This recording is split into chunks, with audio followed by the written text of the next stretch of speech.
যে দেশের মধ্যে চিকিৎসার থেকে দর্শন বেশি করা হয়, যে দেশে বিচার মারা যায় অপরাধী না, যে দেশে টাকার বিনিময়ে আইন বেচাকেনা করা হয়, যেই দেশে শিশুরা নিরাপদ না, নারীরা নিরাপদ না, বিচার নিশ্চিত না, সেই দেশকে কখনো উন্নত না ভয়ঙ্কর দেশ বলা যায়। বাংলাদেশে আজ এমন একটা সময় চলে এসেছে যেখানে অপরাধীরা রাতের অন্ধকারকে ভয় পায় না, মানুষ মানুষকে ভয় পায়। সবচেয়ে কষ্টের ব্যাপার কি জানেন? এদেশে দর্শনের খবর মানুষকে আর অবাক করে না। ধীরে ধীরে আমরা অমানবিকতাকে নর্মাল বানিয়ে ফেলেছি। আপনাদের কাছে একটা প্রশ্ন, বাংলাদেশ কি সত্যি মানুষের জন্য নিরাপদ? চলুন ভিডিওতে সেই বিষয়ে আলোচনা করা যাক। মিথ্যার ভিড়ে সত্য খুঁজে পাওয়া কঠিন, কিন্তু অসম্ভব না। আমরা সেই ভেতরের সত্যটাই তুলে ধরি। ওয়েলকাম টু হামনেশ রিভিল। 58। ধারণা করতে পারো সংখ্যাটা কিসের? গত 3 মাসে বাংলাদেশের 13 বছরের কম বয়সী 58টা শিশু ধর্ষণের শিকার হয়েছে। এদের মধ্যে অনেকে 6 বছরের ছোট। যাদের স্কুলে যাওয়ার কথা ছিল, যাদের কথা ছিল পরিবারের সাথে মজা করা, তাদের আজ ধর্ষণের শিকার হতে হচ্ছে। অবাক না হয়ে চলো পরিসংখ্যানটা দেখি, তারপরে সম্পূর্ণ ভিডিওটি আলোচনা করছি। 2023 সালে 13 বছরের কম বয়সী 94টা শিশু ধর্ষণের শিকার হয়। 2024 সালে সামান্য কিছু কমে সে সংখ্যা নেমে আসে 87-তে। যখন মানুষ ভাবতেছিল হয়তো ধর্ষণ কমে গেছে, তারপরের বছর 2025 সালে 219টি শিশু ধর্ষণের শিকার হয়। মাত্র 1 বছরে 152% বৃদ্ধি ঘটে এবং গত 3 মাসে প্রায় 58টা ধর্ষণ হয়। গত 1 বছরে প্রায় 7069টা নারী ধর্ষণের শিকার হয়, যার আগের বছর ছিল প্রায় 5570টা, প্রায় 27% বৃদ্ধি হয়। গত 1 মাসে প্রায় 35টা ধর্ষণের মামলা হয়, প্রায় প্রতিদিন একটা করে, অর্থাৎ বর্তমানে প্রতি 9 ঘন্টায় একটা করে ধর্ষণের মামলা হচ্ছে। এবং গত বছরে ধর্ষিত শিশুদের মধ্যে 6 বছরের কম বয়সী ছিল প্রায় 49টা শিশু, এবং সে একই বছরে ধর্ষিত নারীদের মধ্যে প্রায় 70% ছিল 18 বছরের কম বয়সী, অর্থাৎ শিশু। গত 10 বছরের রিপোর্ট অনুযায়ী ধর্ষণের পর গলা কেটে হত্যা করা হয়েছে 319টি শিশুকে। এখন একটু থামো, এই সংখ্যাগুলো হচ্ছে পুলিশের কাছে রিপোর্ট হওয়া ঘটনার উপরে ভিত্তি করে। সামাজিক কলঙ্কের ভয়, পরিবারের চাপ আর বিচার না পাওয়ার হতাশা এবং মানসম্মানের ভয়ে অনেকে পুলিশ কেস করেনি। যদি সকল ইনফরমেশন নেওয়া যেত তাহলে সংখ্যাগুলো হতো এর থেকে অনেক অনেক বেশি।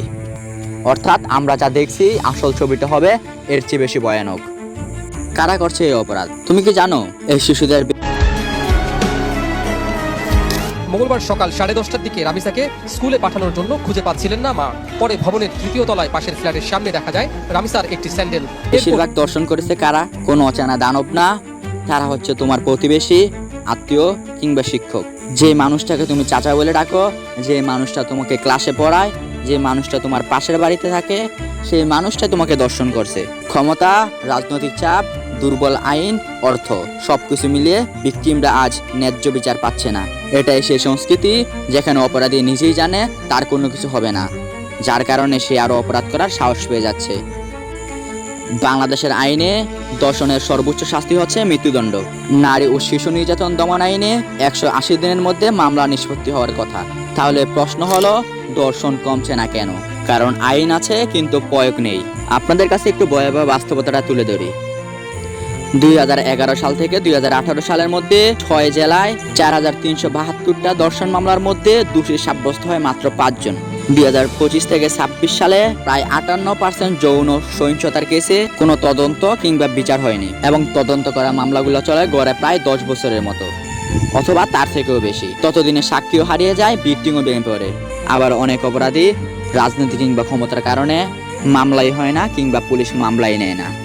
এখন রাষ্ট্রের কাছে সাধারণ মানুষের পক্ষ থেকে আমার কিছু প্রশ্ন নাম্বার 1, একটা 6 বছরের ধর্ষিত শিশু ধর্ষিত হওয়ার পরেও যদি বিচার না পায়, তাহলে এই আইন আছে কার জন্য?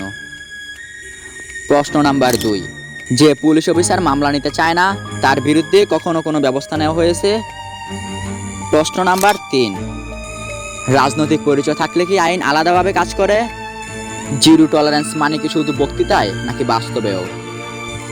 সরকার সবসময় বলছে আমরা জিরো টলারেন্স, কিন্তু আমার যেই মায়েদের কোল আজ খালি, সেই মায়েদের কাছে এই কথার কোনো দাম নেই, এই কথার কোনো অর্থ রাখে না।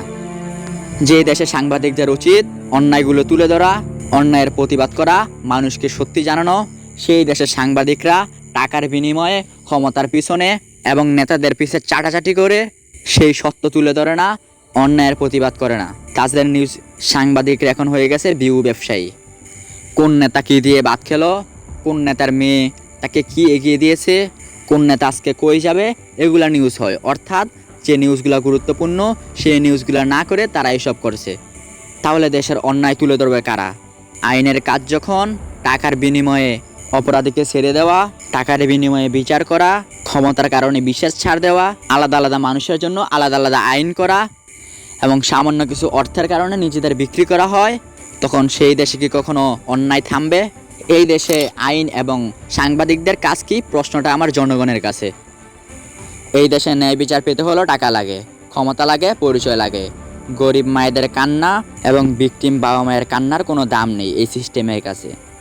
এই সিস্টেমের কাছে যার দাম আছে সেটা হলো টাকা, ক্ষমতা, অর্থ। শুধু দোষ দিলে হবে না, বুঝতে হবে কোথায় মেইন সমস্যা। চলুন সেটাই খুঁজে বের করি। কারণ এক, দায়মুক্তির সংস্কৃতি। যখন অপরাধী দেখে তার পূর্বের কেউ শাস্তি পায়নি, সে তখন আরো বেশি সাহসী হয়। সে ভয় পাওয়ার বদলে উৎসাহ পেয়ে যায়। উল্লেখ্য, বাংলাদেশে 95% দর্শক কখনো আইনে শাস্তি পায়নি। কারণ দুই, পিতৃতাত্ত্বিক সমাজ ব্যবস্থা।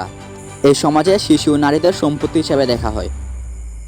যে চাচা মামা শিক্ষকদের কাছে সন্তানদের দেওয়া হয়, তারাই সুযোগ খুঁজে দর্শন করার জন্য, এবং তারা সেটা অপরাধ বলে মনেই করে না। উল্লেখ্য, 61% দর্শক দর্শনের পর সেটা অপরাধ বলে মনে করে না। কারণ তিন, শিকার ও দোষারোপণ সংস্কৃতি। এই দেশে দর্শনের পর ভিকটিমকে প্রশ্ন করা হয়, তার পোশাক কেমন ছিল, রাত 11টায় বাহিরে কেন, একা গিয়েছিল কেন, সে সুযোগ দিয়েছিল কেন। ফলে ভিকটিম স্বীকার করতে ভয় পায়, পরিবারের কাছে বলে না, বললেও পরিবার মামলা করতে ভয় পায়, আর অপরাধী সেই সুযোগে পার পেয়ে যায়। কারণ চার, যৌন শিক্ষার অনুপস্থিতি।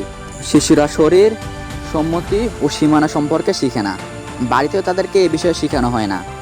তারা জানে না কোনটা ব্যাড টাচ, কোনটা গুড টাচ, এবং আমাদের ছেলে সন্তানদেরকেও ভালো করে শিক্ষা দেওয়া হয় না। উল্লেখ্য, 89% শিশুরা না বোঝার কারণে দর্শনের শিকার হয়। কারণ নাম্বার 5, রাজনৈতিক সংযোগ ও সুরক্ষার নেটওয়ার্ক। অনেক দর্শক ক্ষমতার সাথে যুক্ত, রাজনীতির সাথে যুক্ত, যার কারণে পুলিশ ও বিচারক চাপে পড়েন, যার কারণে পুলিশ মামলা নিতে চায় না। এটা শুধু আইনের ব্যর্থতা না, এটা ইচ্ছাকৃত নিষ্ক্রিয়তা। কারণ নাম্বার 6, পর্নোগ্রাফি। ইন্টারনেটে এসব পর্নোগ্রাফি দেখে কিশোরদের বিকৃতি মানসিকতা তৈরি হয়েছে এবং তাদের মাইন্ড অন্যদিকে নিয়ে যাওয়া হচ্ছে। আরেকটি কারণ হতে পারে সোশ্যাল মিডিয়ায় ভিকটিমের ভিডিও শেয়ার করার ভয়ে দ্বিতীয়বার দর্শনের চেষ্টা করা। 2020 সালে প্রায় 1019টি দর্শন মামলা হয়।